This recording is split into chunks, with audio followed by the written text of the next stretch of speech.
Вторият Любомир Мечков, третият Иверин Чапанов, едни страхотни пилоти и много смели мъже.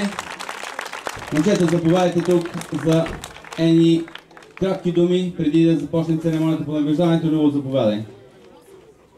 Ред ти е, пък мисля, че абсолютно на всички е ясно, това е най-бързият пилот от Панагюрище. Сигурен съм, че искате много бързо да чуете неговите думи като впечатление от това състезание. Любо, заповядай тук. Няма да тръгне, няма къде да отиде, ще е фанат тук феновете, които да чакат с интерес. Любо, заповядай. Състезанието премина много добре за мен. Жалко за Стайков, че не можахме да направим една битка.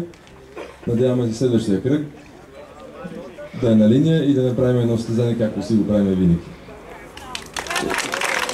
Искам да посветя победата на моя баща, който днес има рожден ден. Пожелавам да бъде жив и здрав.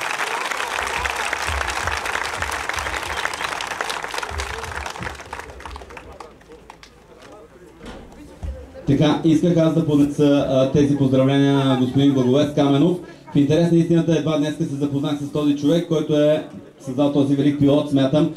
Един наследник на историята на автомобилния спорт в Панагюрище.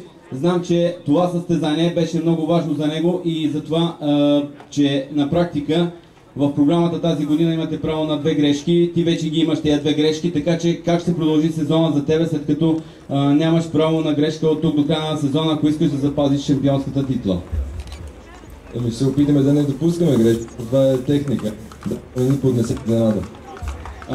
Другото, което ми се ще да те питам, техниката си е техника, но виждам, че и Христо Манолов вече изкара новата кола. Предполагам, че за следващото състезание ще е в кондиция. Тя е с мощност близка до тази на твоят автомобил. Има вероятност да се появят и други пилоти, освен Пламен Стайков, който е лидера в момента. Ами колкото повече пилоти се появят в нашия клас, толкова по-интересен ще бъде шампионата. И за мен е по-добре да има повече участници в моя клас. Благодаря ти, Любомир Мечков, дами и господа. Любо, ти правиш едно поредно страхотно състезание след лошото начало в Шумен. Сега мисля, че нещата потръгнаха като че ли. Имаше и много тежки моменти на българка, си спомням, но в крайна сметка честито за второто място, страхотно представяне. Как ти видя състезанието?